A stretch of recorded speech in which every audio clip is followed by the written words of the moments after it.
Capítulo 3. O conteúdo da Igreja. Palestra proferida aos irmãos em Xangai, a 4 de dezembro de 1950, publicada em Na Porta Aberta, a 1º de março de 1951. Gostaria de falar-lhes um pouco mais sobre o problema da Igreja. Esta deve ter tanto a autoridade do Espírito quanto a unidade da localidade. A base da localidade, todavia, não é um assunto tão simples, pois a Igreja ainda precisa do seu conteúdo. Sem conteúdo, ela ainda não pode ser reconhecida como uma igreja local. Estar certo quanto ao nome é uma questão muito importante, mas isso não quer dizer necessariamente que não haja problemas. Por isso é que eu gostaria de ver, na Bíblia, junto com vocês, irmãos, os vários requisitos de uma igreja em uma localidade. Dizer simplesmente que estamos posicionados sobre a base da localidade não é suficiente. Além de posicionar-nos sobre a base da localidade, deve haver os requisitos, as condições e o conteúdo da igreja. Se tais requisitos e condições não são satisfeitos, então ainda não estamos posicionados sobre a base da localidade. Receptiva.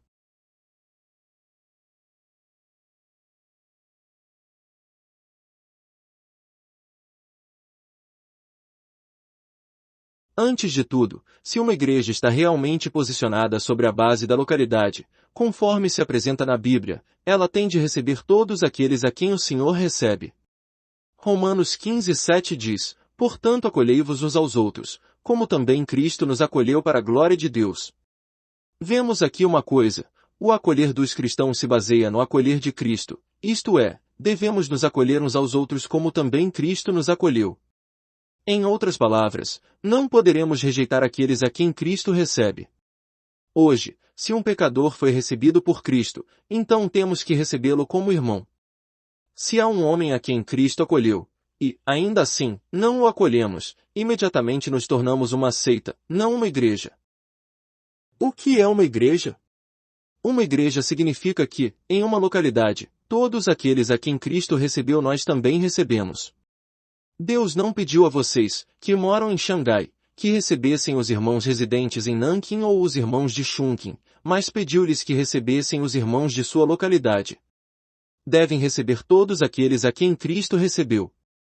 Quando desejo saber se uma igreja ou não é igreja em Tientsin, tudo o que devo fazer é ver se ela recebe todos os salvos residentes em Tientsin. Suponhamos que os irmãos em Tientsin queiram ser seletivos, só desejam receber determinado tipo de pessoas recebidas por Cristo, mas não há outro tipo de pessoas a quem Cristo também recebeu. Então, tal não é a igreja. Vocês não podem dizer que recebem somente aqueles que são iguais a vocês e rejeitam os que não são iguais. Não podem, por razão alguma, deixar de receber alguém a quem o Senhor recebeu. Caso contrário, não são a igreja. Acolhei ao que é débil na fé, porque Deus o acolheu, Romanos 14:1 e 3. Suponhamos que haja alguém que só coma legumes. Você pode considerá-lo muito fraco. Mas o nosso acolhimento não está baseado no fato de o irmão ser forte ou fraco, mas no fato de Deus o haver recebido ou não. Talvez seja um irmão fraco, mas mesmo assim você precisa recebê-lo. Deus já o recebeu, seja ele fraco ou forte, portanto você não pode fazer outra coisa, a não ser recebê-lo também. A comunhão fundamental de uma igreja em uma localidade está baseada na comunhão com Deus. Um irmão a quem Deus já recebeu nós também temos de receber. Não podemos ter razão alguma para rejeitá-lo, caso contrário, seremos uma seita, e não uma igreja. Noutras palavras, que é uma igreja? É que o nosso acolher em uma localidade é tão amplo quanto Deus, e também tão rigoroso quanto Deus. Todos aqueles a quem Deus recebe, nós recebemos, e todos aqueles a quem Deus não recebe, nós tampouco recebemos. A Igreja Universal é aquela que recebe todos aqueles a quem Deus recebeu, no mundo inteiro. Uma igreja local é aquela que recebe todos aqueles recebidos por Deus numa localidade. Não importa quão diferente um irmão seja de nós, ou quanto lhe falte para chegar ao nosso padrão, há somente um requisito para o acolhermos, isto é, Deus o acolheu? Se Deus já o recebeu, também nós devemos fazê-lo. Portanto, numa igreja local devemos, antes de tudo, estar bem claros quanto a isso. Precisamos tomar a vida de Cristo e a fé em Deus como a base para receber cristãos. Fora disso, não temos nenhuma outra exigência. Se fazemos outras exigências, ou certos requisitos, somos uma seita igual a qualquer outra, e uma seita é condenada, portanto isso é um assunto muito sério. Segunda, exercendo disciplina.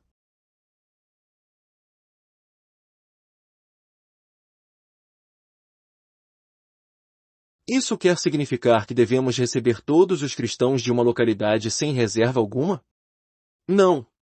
Uma igreja em uma localidade deve não apenas receber todos aqueles a quem Cristo recebeu nessa localidade, mas também deve exercer a disciplina da igreja.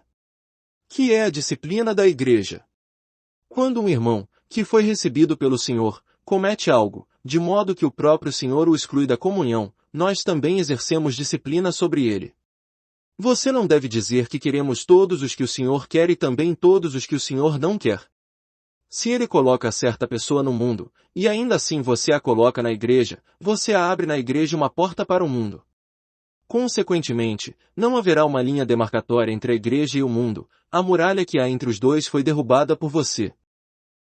Sempre usamos esta ilustração: quando um barco está no mar, o barco e o mar não podem ter comunhão.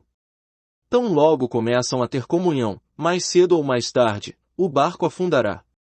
Do mesmo modo, se você fizer um furo na igreja, a linha de separação entre a igreja e o mundo desaparecerá.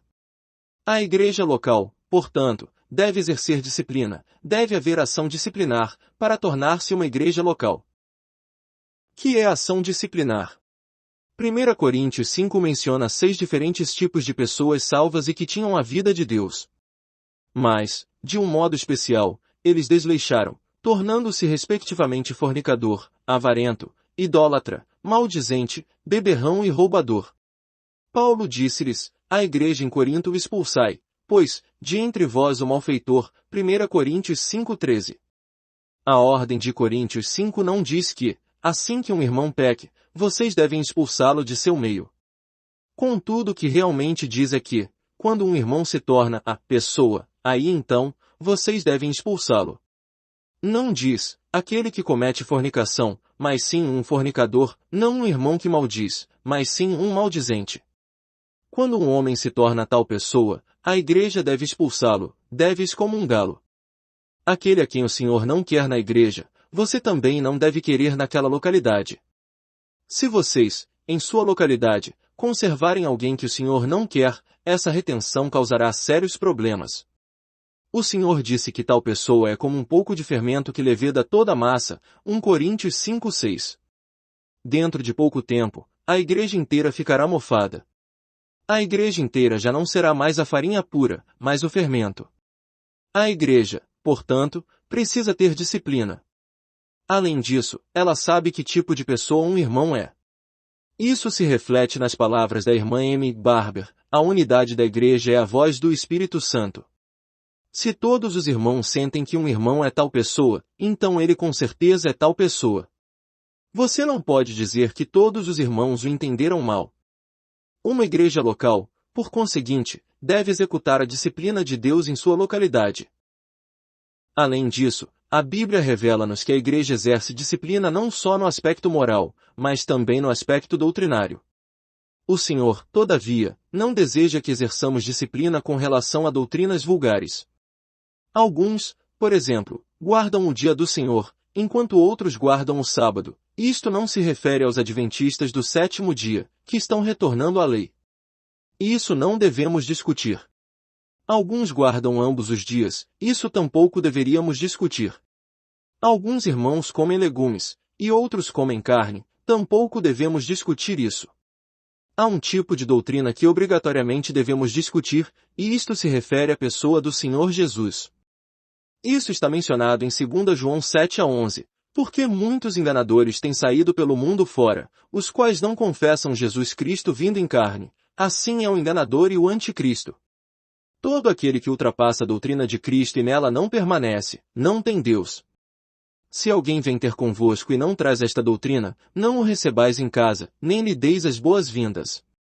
Porquanto aquele que lhe dá boas-vindas faz-se cúmplice das suas obras más. Aqui, penso eu, está muito claro que uma igreja em uma localidade deve guardar a pessoa do Senhor Jesus. Se o Senhor Jesus não é Deus vindo em carne, se é somente carne, então não é Deus. Sendo assim, o Senhor Jesus não poderia ter realizado a redenção por nós, e a igreja estaria basicamente anulada. A igreja, consequentemente, deve ser rigorosa, e de maneira alguma desleixada e tolerante em qualquer coisa que se relacione à pessoa de Cristo. Se alguém pregar um ensinamento diferente sobre a pessoa do Senhor, não o receba em sua casa, nem tampouco lhe dê as boas-vindas. Caso contrário, a igreja perderá sua base. Se não há disciplina, ela perde a sua qualificação de igreja. Logo, a confusão moral é errada e proibida pela igreja, a confusão doutrinária também é errada, e não é permitida pela igreja. Todavia, de modo algum pense que isso se refere a doutrinas vulgares. Se a igreja se preocupa com doutrinas vulgares, toda ela será derrotada, dividida em pedaços. Não deveremos discutir doutrinas vulgares. Devemos somente combater as doutrinas relativas à pessoa de Cristo. Aqui, a igreja precisa exercer disciplina, doutra sorte, ela estará acabada. Mateus 18:15 a 17 diz: Se teu irmão pecar contra ti, vai arguí-la entre ti e ele só, se, porém, não te ouvir, toma ainda contigo uma ou duas pessoas, e, se ele não os atender, dizei-o à igreja, e, se recusar ouvir também a igreja, considera-o como gentio. Algumas igrejas são muito preguiçosas e não se preocupam em tratar com assuntos problemáticos. Todavia, aqui, o Senhor disse que a igreja deve cuidar dos assuntos disciplinares. O ensino do Senhor aqui se refere à igreja local, lugar onde podemos contar nossos problemas. A igreja numa localidade deve cuidar de tais assuntos. Se uma igreja local não o faz, está negligenciando seu dever. Se vocês são a igreja em uma localidade, devem assumir toda a responsabilidade nessa localidade. Extraído do livro Palestras Adicionais sobre a Vida da Igreja. Vatmanei. Inscreva-se no canal Desfrutar é bem melhor.